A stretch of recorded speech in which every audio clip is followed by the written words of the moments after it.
Welcome to EduPlanet 21's 10-Minute Tuesdays, a series of conversations with experts in education. We are speaking with authors of our PLUS learning pathways to provide educators with actionable information in bite-sized pieces. My name is Claire Cook-Scott, and I'm with the content team at EduPlanet 21. Today, I am joined by Krista Leh, author of our series on Social-Emotional Learning. Krista is an educational consultant and 2012 ASCD Emerging Leader. She began her career 20 years ago as a high school social studies teacher. After 10 years in the classroom, she served 5 years as an instructional technology and curriculum coach, assisting 36 data teams in curriculum design and development, as well as the meaningful integration of technology to support curriculum. That is a big mouthful, Krista. Welcome to 10-Minute Tuesdays. Thanks, Claire. I'm really happy to be here. So I thought in this first conversation that we could just do an introduction to social emotional learning and focus on the elementary classroom. Let's start with the basics. What is social emotional learning? That's a really great question, and often a really confusing and very nebulous one, because if you Google it, you'll come up with a lot of different definitions. And so the one that we use most frequently is that social emotional learning are the skills by which adults and children are able to acquire skills that help them be successful in life and help prepare them for learning.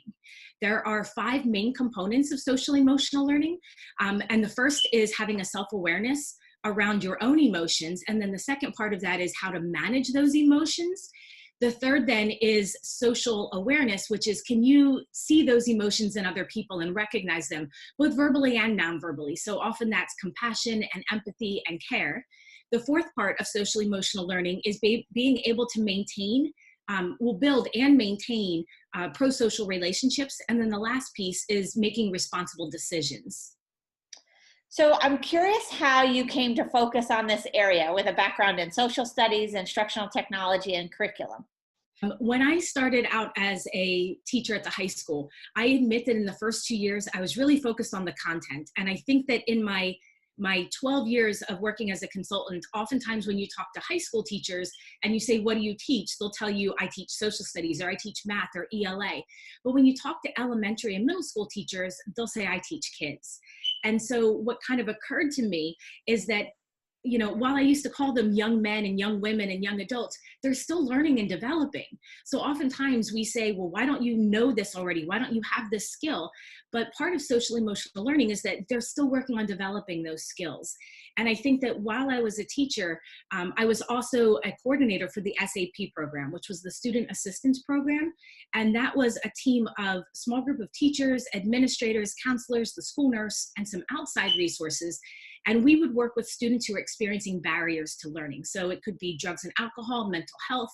And it really solidified that there is no certain type of student, like that all of our students need supports for learning and to help prepare them to learn at their best capability. And so oftentimes when we think about social emotional learning, people think about, you know, tier 2 or tier 3 students who need that additional support, when it really is for every single one of our students. And how can we help prepare them for life and to get ready to learn at their best ability? So I think that my experience with the kids and my experience with the SAP team really helped me understand that we're still working with children who are growing to be adults and not about our content.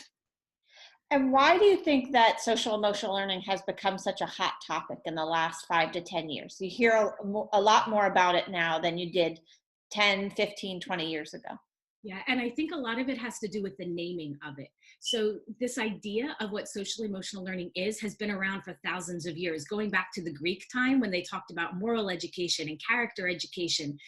In the 1950s and 60s, I think it was referred to as values clarification. But people kind of resisted that term, like values, and because they thought, because it was public schooling, that we shouldn't be focusing on values. So it changed into character. And so the idea of it has been around for a really long time, but it's solidifying the name under which all of this is taking place. And I think what's been really driving that solidification of the name and of the terminology has been that swing towards accountability and testing. And so I think that while they were trying to work on increasing accountability for testing and for certain core content areas, what happened is that swung in a direction and had unintended consequences where we're focusing so much on the cognitive aspect of learning that we were really missing the boat on focusing on the social and the emotional aspects. And so I think that we're seeing it kind of come back to center again, where there's more of a balance between our job as educators. The moral imperative, as I like to think of it, is not just that we're focusing on their cognitive growth, but how are we helping to prepare them for life in the social and emotional growth as well? Right, and I think that takes me to my next question about how can, especially elementary teachers, how will their understanding of social emotional learning help impact the success of all students in their classroom? Yeah, in my experience, oftentimes teachers are already doing these components. And so it's just a matter of making sure that you understand what you're doing and why, and making it more purposeful and intentional. So you might already be focusing on conversations where you're talking to students about their awareness and their emotions and good decisions and how to manage those emotions. But I think we need to make it more explicit with our students and say, you know, I'm not only responsible for creating this academic environment for you to learn, but a safe social emotional learning community for us. And so as an elementary teacher, how can we make that more explicit for our students so that they understand and are more meta about their own emotions and their own thinking and how they interact with people? I also think that a big piece of it is allowing the students to have actual learning opportunities. So it's one thing to say, this is what you should do and how to be a responsible decision maker, and here's how you manage your behavior. But we have to give students an opportunity to practice those in the classroom so that they can see, you know, how do I respond under stress, and how do I advocate for myself, and how do I show compassion for somebody? And we have to let them actually participate in those activities and then debrief them with them. So, you know, how did this work for you? What actions helped you be successful? What were some things that hindered that? And what can we do differently next time? So I think for all teachers, but for specifically elementary, let's just be more purposeful about it. The other piece that I wanted to bring up is that our brains are wired to work in this way.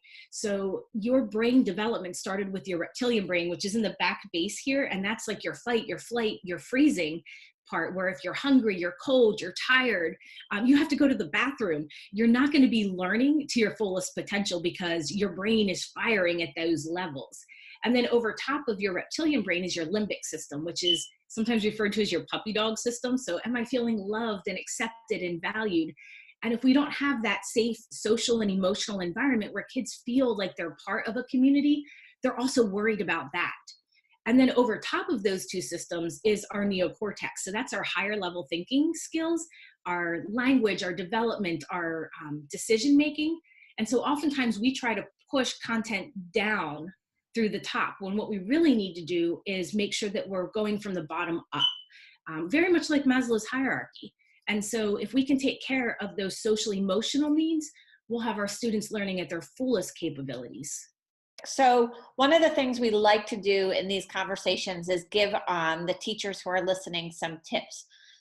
So what are some things that a teacher could try in their classroom to foster greater social emotional learning?